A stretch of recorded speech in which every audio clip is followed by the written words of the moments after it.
Hey, it's Simon. And this is Martina. And we're broadcasting out of Kichijoji, Tokyo, Japan, the best part of all of Japan. Okay, so this is our very first time to do a video version of our podcast. Right. For those of you that, I was going to say for those of you that don't know, but I guess you know if you're here. Right. Or you're subscribed to our bonus channel and they never knew we had a podcast to begin with. Well, there you go. It's a whole new audience that we got here. Hello, new audience. Don't you dare You've missed out on 4 years of us podcasting, struggling, learning how to get our voice, learning how to tell the stories that we want to tell you today. I don't think that we could sing that. This is going on YouTube, so copyright's a lot more. Like anyone's hey, gonna girl, be like, that's don't accurate. fly. Disney's got their eye out for everyone. No, they don't. Anyhow, the point is that we used to work with SBS PopAsia. I always say Asia Radio. Yeah. Which was from Australia, and we were with them for years, like 4 years. True. We actually originally did a radio show where we had to like introduce K-pop bands. So at the end of our segments, we'd be like, and we always have these weird transitions, like here's Big Bang's Fantastic Baby, right? Coming up next. But now we just tell stories. We don't have to like cut ourselves with like different breaks for this and that. Now we're just like, nah, here's our story. The darker sides of the story is over. The end. Podcast finished. Next week. So what happened though was that SBS messaged us and said that they are planning on like not doing any more outside podcast stuff. It's not personal. Like we still like them a lot. They like us too. It was just they're doing their own thing now. And so we were like, oh my God, what are we going to do? Because we're so used to talking to you guys via the podcast version. Right. So we thought a lot about it. And so we said, well, to begin with, let's keep going with a podcast video version. Right. But the reason why it's so hard to do a podcast is because we've never exported them. We've never uploaded them. I don't know what the proper bit rates are for all of this. So this is kind of like just how we started doing our video channel to begin with. You flail around until you learn how to do something a little bit better. So I think for now we're just like posting this up on YouTube, and I think we're going to find a distribution method for it afterwards on iTunes and other platforms as well. We are going to try. It's just that we don't know what we're doing. We don't know what we're doing. And also, for those of you that listen to our last podcast, I am wearing a bra. Are you? Yes. It's a tube top bra. All right, it's a tube. That doesn't necessarily count. It does, because I need the support. The concern I think I have with not wearing a bra is walking outside and being like, I'll get my package, and it's like, whoa, whoa, whoa. Girl, you won't even, if you have a baggy sweater on, you won't even do that. Our thick, full wool sweaters, you're like, no, I can't. I don't know. I think it's a sway that you're uncomfortable with. I have big boobs. The hypnotic sway. Okay, do you other remember? People. Listen, do you remember when we were dating and we went to the Polish festival in Toronto? Yes. And we saw that Polish. By the way, Polish girls have big boobies, and if you're a Polish girl, I'm sure you have big boobies. That's not fair to say. There's some that don't. Sure, you might have small boobies, and that's fine. Right. The point we're getting at is when I went to Poland, I was like, big boobies everywhere. Poland had the significant portion of big boobies, and men had very square heads, like. Galactic. What's the name of that X-Men who has the square helmet with the Mojo lightning bolts? Mojo. No, Mojo wears like a glass thing. I mean, like he's like Galactic, I will defeat you all, and he's like purple and he comes down.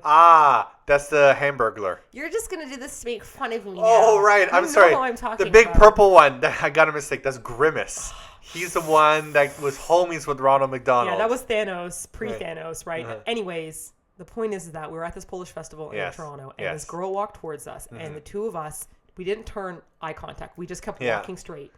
But both of us, as soon as this girl went past, we turned to each other and we said, oh my God, this girl had the biggest boobs I've ever seen, and they were natural, and we know that because... The way that they swayed, it wasn't just like a left-right. Or like a bounce. It was like a gear. Like one boobie rotated the other boob, and they just kept on created this, swaying this way. And...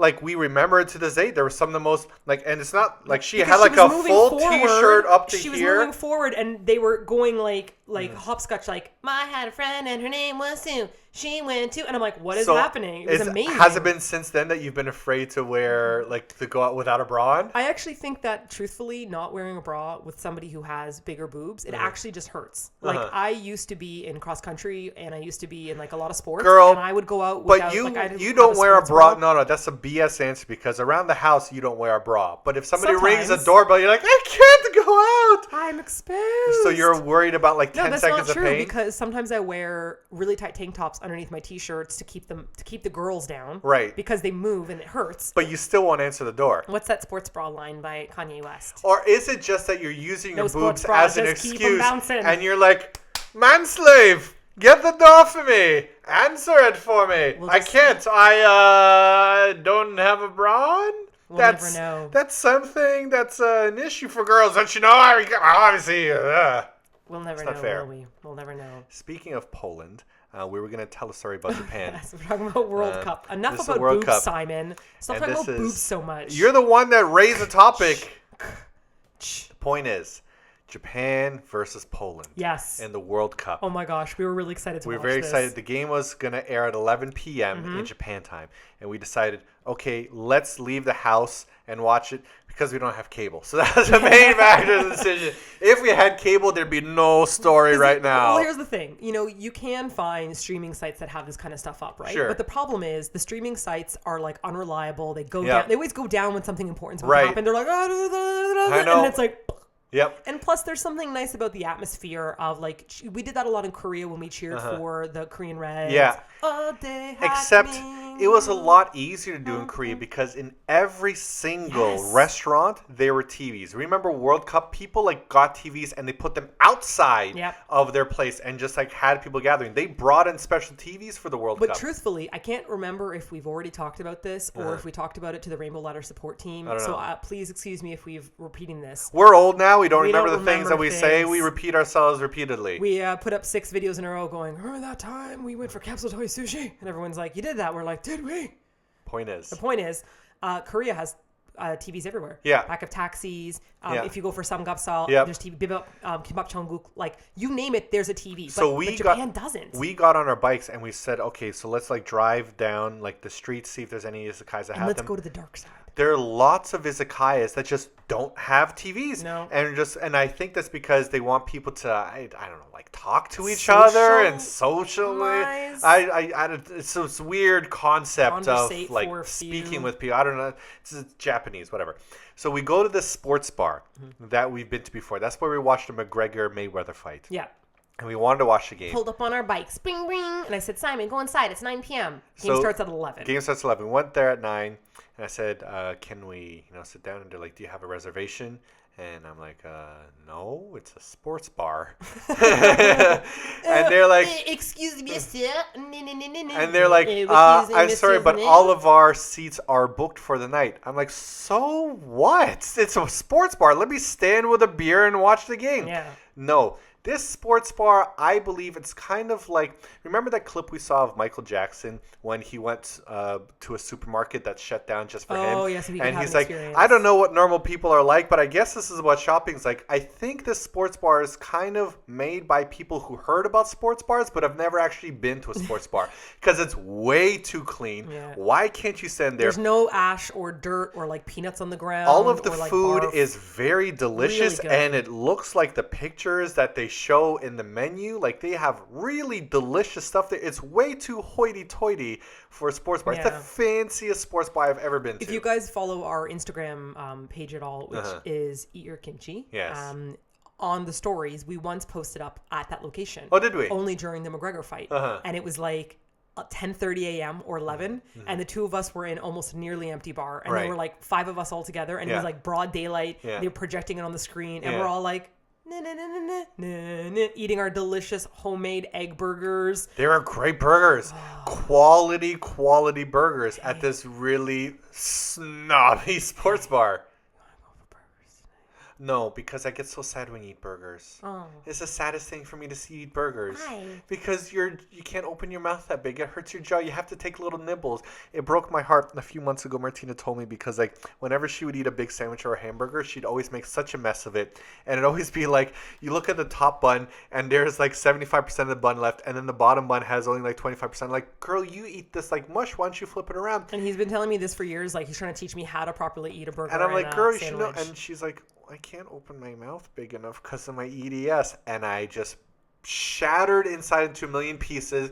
And I just never want to watch you eat a burger again. I allowed it. When we went on our vacation in Thailand. But I just don't want to see you in pain. If you want to eat burgers, you can eat them. I just don't want to be around you on my own and cry. So eat a burger by yourself. Hey, Martina, what are you doing tonight? I'm going to go eat a burger by myself. Because my husband can't handle the heartbreak of watching me eat a burger.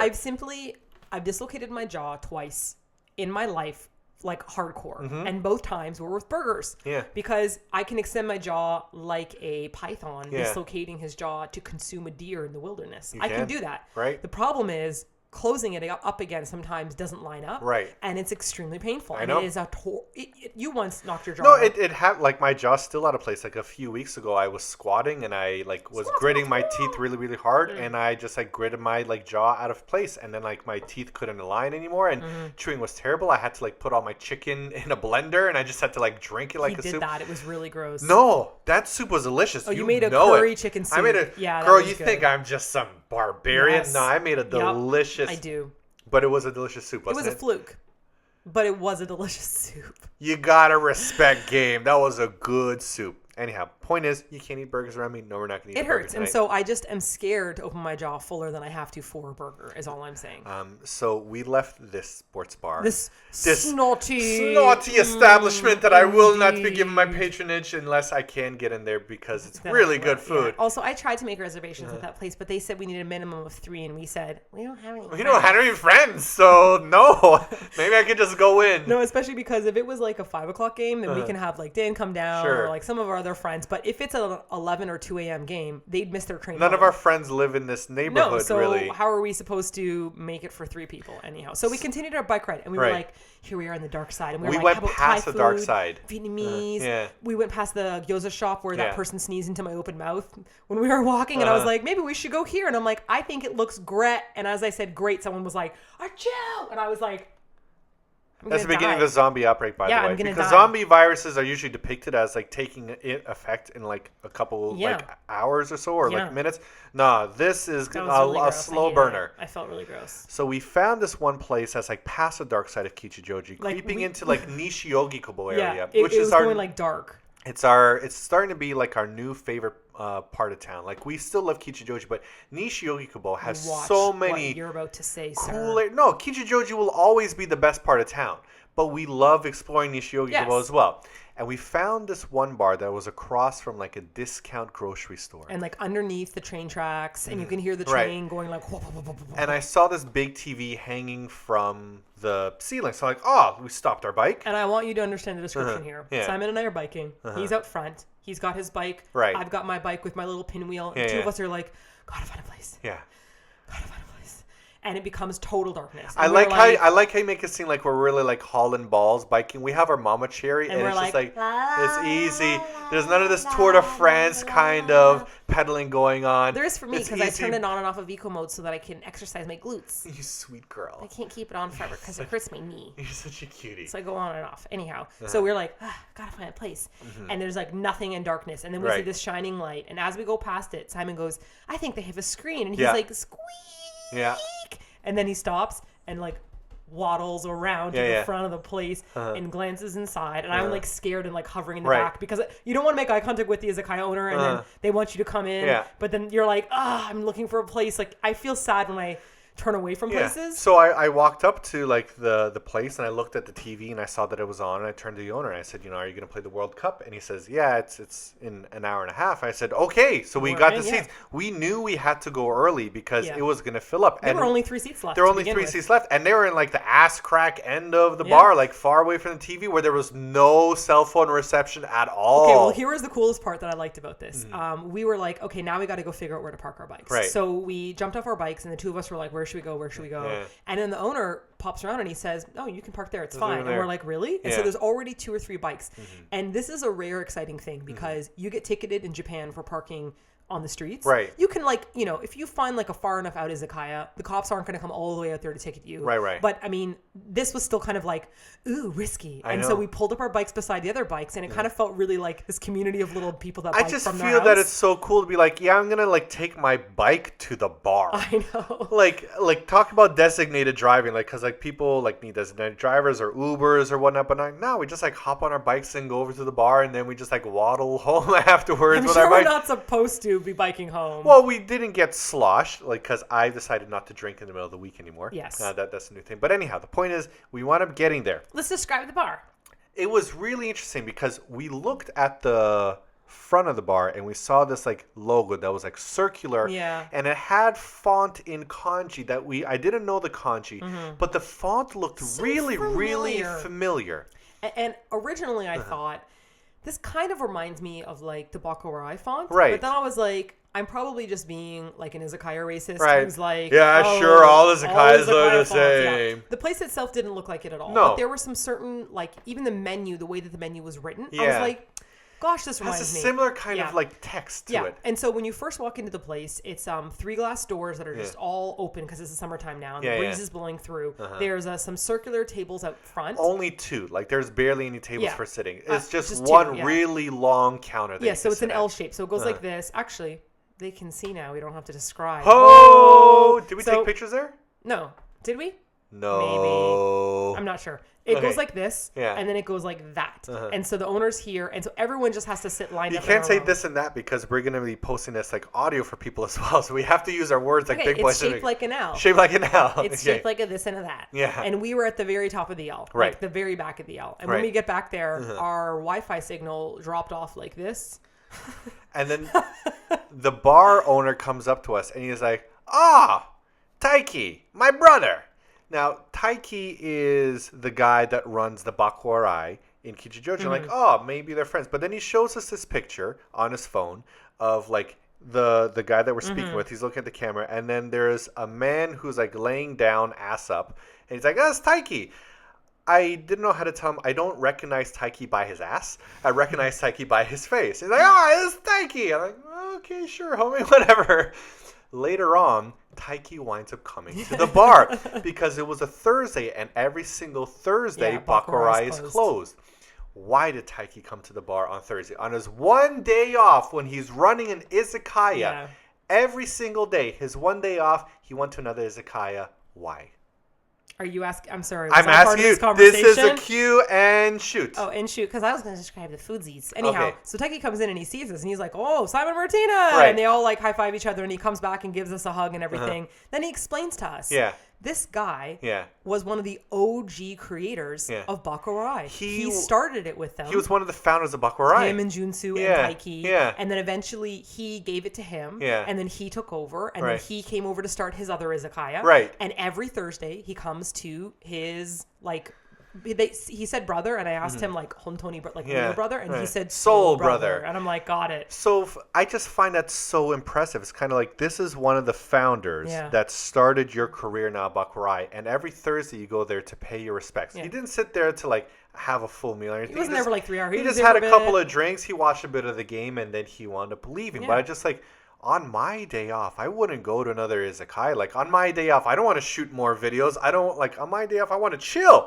But to think that he keeps on going back to... Well, more so, like, here's the more interesting part. You said on your free time off, you don't want to shoot videos. But that's not what this is like. This is like us shooting videos all week. And then on Thursday, we go to watch someone else shoot their YouTube videos. That's a much better example. Because what you're saying is, like, 5 days a week we shoot videos, we want some time off. That makes sense because we need to mentally and creatively rest up.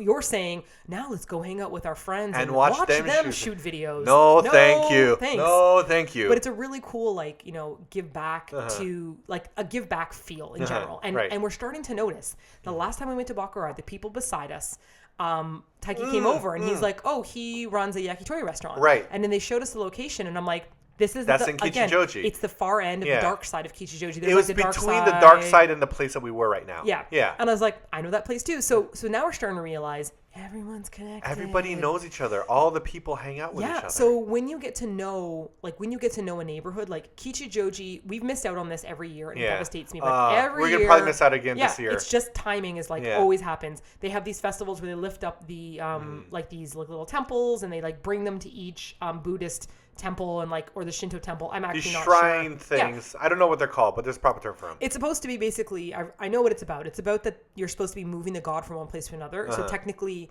the spirit of your neighborhood or the spirit of whatever is inside of this. You might have seen these videos where people are wearing like no pants. They're wearing like those little sumo pants, right, with like a little top, and they have that. And they're all like, oos, and they're all like carrying this really heavy thing. So you're supposed to be like making the god laugh and have fun, and like that's supposed to be the concept behind it, right? I think it's probably more Shinto than Buddhist now that I speak that out loud. Well, because Shintoism has to do more with the concept that everything has a spirit and a life. So when you're in Japan and you see a temple that has like 2 doggy statues that are dressed up with like little bows and stuff, that's sometimes because it's like there's a dog spirit happening, or if you're like walking around the streets of Tokyo, you'll notice there's like a tiny little temple. But the point is, the people that carry these shrines around are pretty much a lot of people that work at different izakayas. Yes. So we often see like because it's supposed to be like a blessing for the year upcoming. So I think it's like the people that work in the community that wind up doing this a lot, and we've missed out on that. We want to participate in that, but I think we'll miss out on it this year as well because we'll be back in Canada. We see photos, like even at the okonomiyaki restaurant we go to, they have photos of them all heisting this hoisting. Yes, heisting means they're stealing. Yeah, so they're just stealing other people's things. No, it's kind of like capture the flag for and the best city just like has a whole bunch of different shrines. Wouldn't that be amazing if there was like a capture the flag? Capture the shrine. It was really interesting being at that game because the people beside us were 2 older Japanese men, and we, the 2 of us, as in many situations in our lives here in Japan, were the only white people there. Yeah. And we're the only foreign people there. We are always the minority. We're always the minority. Point is, the game that was playing was Japan versus Poland. Yes. I don't know how many of you know this, but I am Polish. Poland. So somebody wound up asking, I think it was Taiki who wound up asking if I'm Polish. And I said, yeah, I'm Polish. And the 2 people beside me are like, you're from Poland? I'm like, yep, I'm a Polish person. And they're like, really? And I'm like, oh, no, don't worry. I want Japan to win. And that just confused them even more because I wasn't rooting for Poland. At the time, Poland was already eliminated. Yeah. I wanted Japan to win because I want Japan to advance because Japan had a chance to advance. Yeah. While Poland at this point was already definitely out. eliminated. There's no point in rooting for Poland. They just needed to tie or beat Poland is all they needed to do. And the point is, like, if like Japan wins, I could watch another game in the community, and that's a great feeling. So I wanted the local team to win, and they kept on looking at me like, are you sure you're Polish? Yes. Who would fake being Polish? No, I'm definitely Polish, and I want Japan to win. And then they turned away. They'd eat food. They'd drink. And then they'd turn back and they'd be like, Tony, like a good 10, 15, like they were like stewing over in their minds, like this guy can't be Polish. But here's what made me so mad. Yeah. I kept saying to you, Ducky, all you need to do is say a sentence to them. You could be like, this carrot is orange, comes from garden, it's yellow. Literally say anything to them in Polish and they'll go, yep, that dude's not speaking But how do they English. even know what Polish sounds like? Because everybody knows when someone's not speaking a language they know. Okay. If you're going, yes, I am Polish, they go, well, you don't have an accent. Like how many of our audience members have been surprised that Polish was your first language? Sure, right. Lots, yeah. And so I said to you, you just need to say to them, yes, I'm really Polish in Polish. Right now, say to me, yes, I am actually Polish. Yeah.